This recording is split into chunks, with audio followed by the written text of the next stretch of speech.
My game plan has been formulated for lowering the suspension front and rear on this old F100. You can see a link to that video here on the screen. So in this video coming up, I do the C notches in the back frame rails to allow the suspension travel once lowered. Coming right up.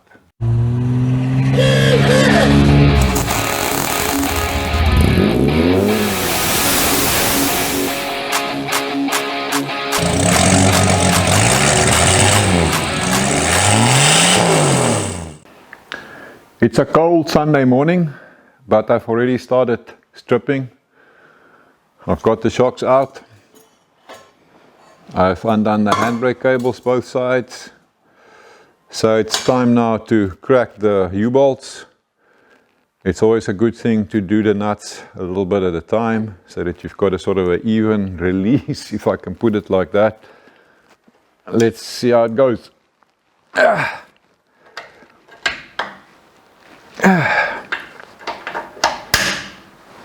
Yeah, it's going. So the other side here is not at all interested in cooperating. These nuts are frozen. I can't seem to move them. So I'm just going to wake them up with some heat.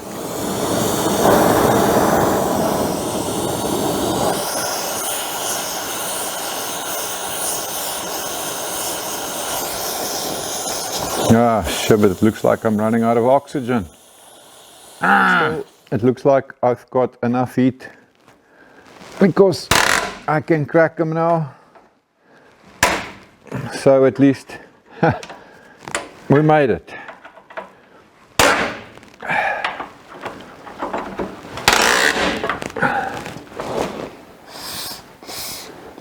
A little bit more lubrication.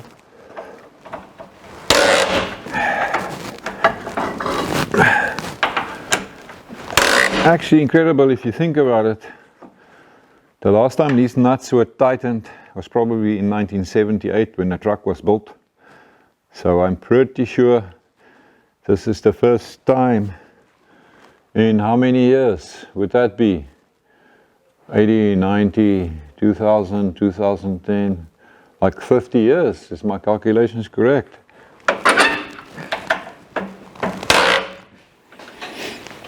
Another little trick that helps a lot is to clean up these exposed threads with a wire brush to get rid of all that old rust and paint. It'll just make the bolts come off so much easier. I use a rotary wire brush in a battery drawer. Before I drop the differential, let's just quickly plan our proposed cut here in the chassis or frame rail. So currently the differential is supported with stands underneath it. So what does that mean? The back end of the truck, the springs are loaded. Of course the load bin is off, so some weight is missing. So it will drop a little bit more. But nevertheless, let's just, to get an indication of the travel, let's just measure from the top of the tube here to the rubber stop to see what that distance is. And I measure that at roughly about 180 millimeters. So surely if I put the differential on top of the springs, I would still want the same amount of travel. So in my mind, that distance will determine how high or deep, or whatever you want to call it, I need to cut out here. Here's my simulated differential sitting on top of the spring. It's not quite exactly the same diameter, but it doesn't matter at this point. It's just to illustrate the point. So now the travel is very little. which is of course why we need to notch it here so that it can move. There's more room for movement. So the previous travel I measured was in the region of 180 millimeters. So in my mind it would just make sense to then do exactly the same from this point, measure up to about 180 millimeters. The cut would need to go to that point. Makes sense to me. I'm going to measure the distance from the bottom of the differential to the top of the springs, and I get 145 millimeters, more or less. That would be the amount that I have to cut out of the frame rail. So the diameter of this tube, the height of the spring perch, and the thickness of the springs in total. It makes sense to me then to say I have to move this point up 145 millimeters, which will do, let's see, so that there, and we go up 145, so that would mean more or less there. So my notch needs to go to that point. I know we can talk about the compression of the rubber and all that, and I suppose I need to think about that, but it's not too critical. It's just more or less. It doesn't have to be exactly. If my travel is a little bit less, does it matter? Not really. Okay, cool. So I think I've got enough information. I think I now know what I need to do here. So I'm going to carry on now and take out the differential. Okay, everything is loose. U-bolts are off. Handbrake cables are off. Shocks are off. I nearly forgot the brake line. So that's something to remember. So yes, I think we're ready to drop. Let's do it.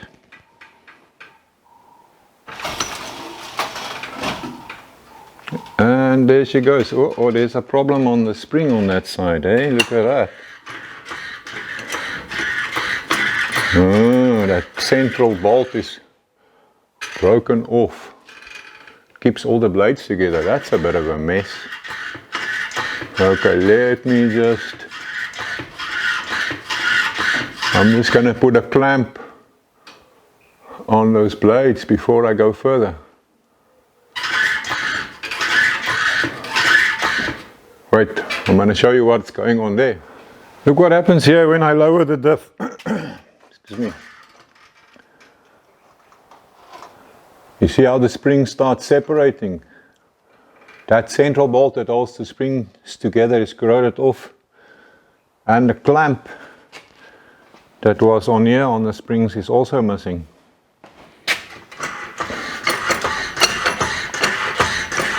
Let's just put it back up. I'm going to get some clamps to clamp those springs together for now, or blades rather. Okay, I've put some clamps on to keep the blades together. We should be better now. Let's drop that diff again and see what happens. Slowly. Still something wrong there with that bolt. It's not dropping down.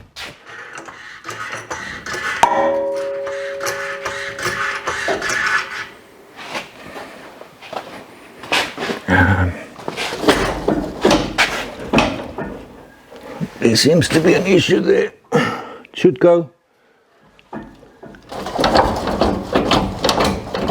There we are. Okay.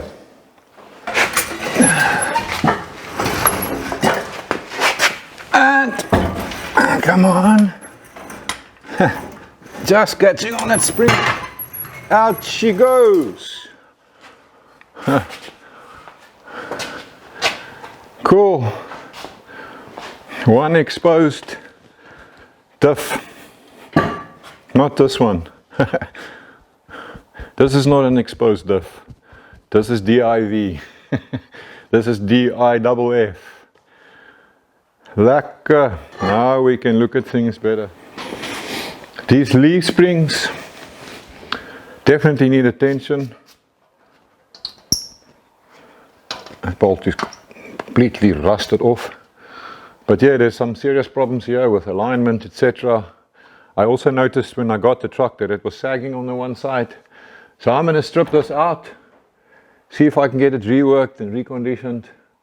If not, I'll have to make me new ones, or if I can see if I can find some somewhere.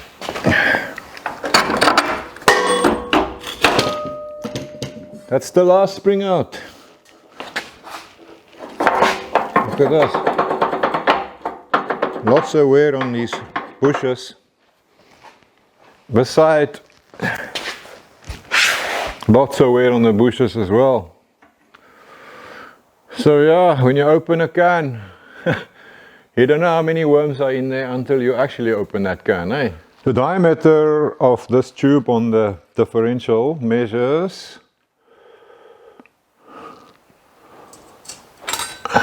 let's see, I get almost 85 millimeters. So what I did then was I went to my pile of metal bits and pieces and went looking for a piece of pipe with a larger diameter. Cut a slice off of there, and this is what I have. It's got an inside diameter of just under 140 millimeters. I cut a slice off, cut it in half to get two halves. So this will go nicely over there. There's enough clearance. So I'm going to be welding this piece into that cutout in the frame rail. Just another angle to make it more clear. Here's my piece of pipe that I cut half out of. The diameter is more than this. The exact diameter of this pipe is not critical. We just want clearance here and here. If it's slightly smaller or slightly larger, doesn't matter. This is my piece. I feel the clearance I have there is enough. That's the piece I'm going to be using. Okay, I just cleaned up here a little bit with the grinder to get to bare metal. This rubber stop, this bracket is holding the rubber stop, that's central above the diff. So I'm going to use this as my reference. And I am just going to draw a line through the centers of these holes first of all.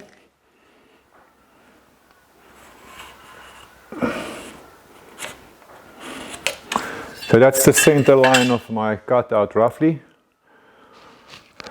My piece of pipe, half piece, I cut it the width a little bit more than the width of the frame. So this is going to go here somewhere. Where exactly?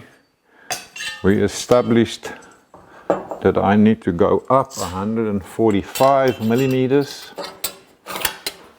Put that there nice and square and flat. And my 145 millimeter mark is right there. That's my height. It means my piece of pipe's gonna sit like that. This is gonna get removed, so it's going to be open. So the only piece that's going to actually continue the frame is this small piece here. Now you might think that's a little bit weak, but remember this is giving support, and I'm also going to back it from the inside with a piece of plate and a flange and box the chassis or frame rail in this section. So I think it will be more than strong enough. So this goes here. I'm just going to center it by eye, something like that. Yes. And make my mark.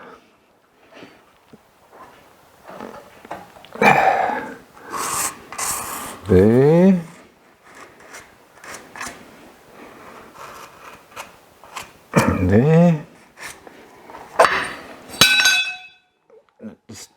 continue this by eye. So that is the section that I'm going to cut out.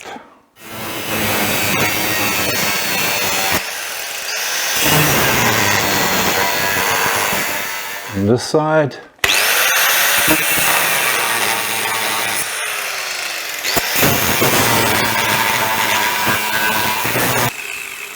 Okay, and I'm going to cut the curve with a plasma cutter. If you don't have a plasma cutter, you can do that with the grinder as well.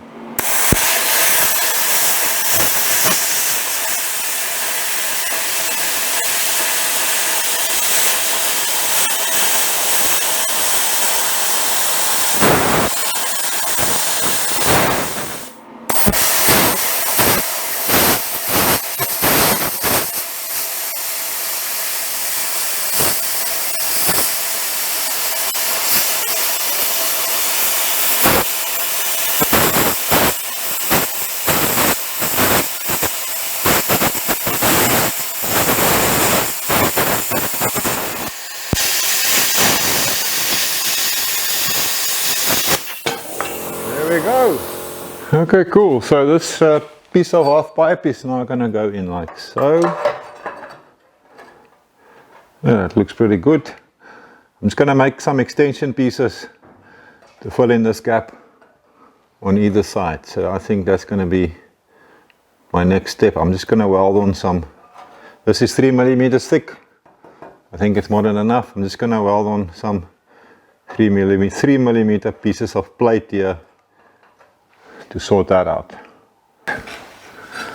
Okay, so I cut some plates that was getting welded on there and there, just to extend it a bit. This is what it looks like so far. Grinded it on the inside just to make it look nice. On the outside I welded it as well. Inside, outside, depending on where you look from. Then I just put it in here. Something like that. There we go. Marked it here to get that profile and cut it accordingly. So that's going to sit something like that. Before I weld it in place, just want to see what the other side looks like. Trial fit, or trial fit, how do you say it? Looking from the other side, got a wooden block in here temporarily just to keep everything nice and square and parallel. I want to gusset it here so that it becomes a box. This bracket here that held the brake pipe is in the way. I have to cut it off and make another plan here. I made a template from some white hardboard that I cut out with a jigsaw. Took a bit of fiddling to get it to fit properly, but here we are. So the thickness of this material here on the frame rail is about 3mm. I've got some 3mm steel plate, so I'm going to cut this exact same piece, use this as the template and cut out my steel plate that I'm going to require to box in my frame rail. Once that is made, I can actually tack it all together and then weld it up. Another view, you'll notice if you look carefully that the frame rail section here is not exactly straight. It's got a curve here. That piece there is also not parallel to this piece. So it's a bit of a strange shape. I need to do something like that down there to weld it on.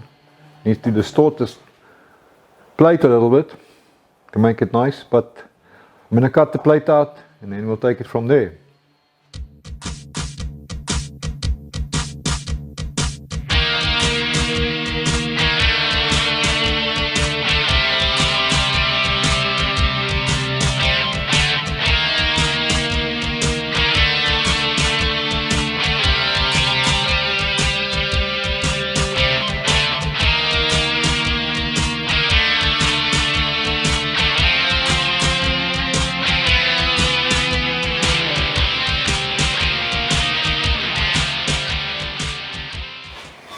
Okay, great. Here's my plate.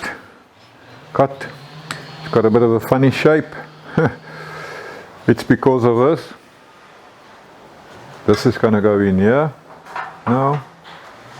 Something like that.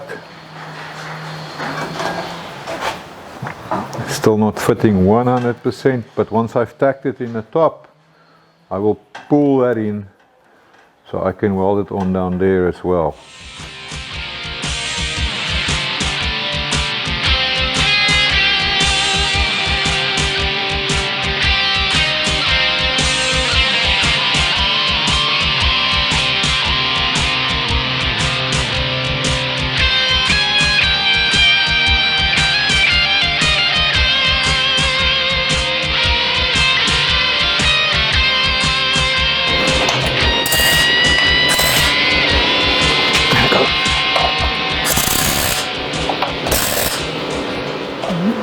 So my gusset plate or box plate needs to curve quite a bit here to connect to the interesting shape of the frame rail. Yeah. It's taken quite a bit of persuasion to get it to that point. So I'm talking to it with a big hammer, pulling in with clamps, but I'm kind of there now. So I'm just going to give it a tack in the bottom.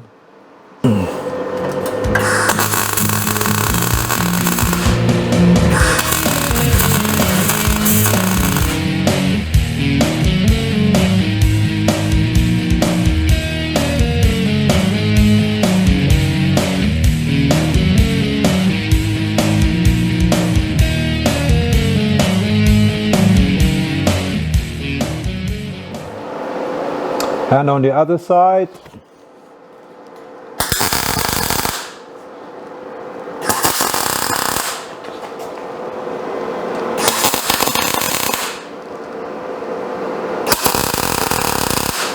okay, cool. So my pieces are all in place, tacked together, and now I can just weld it up.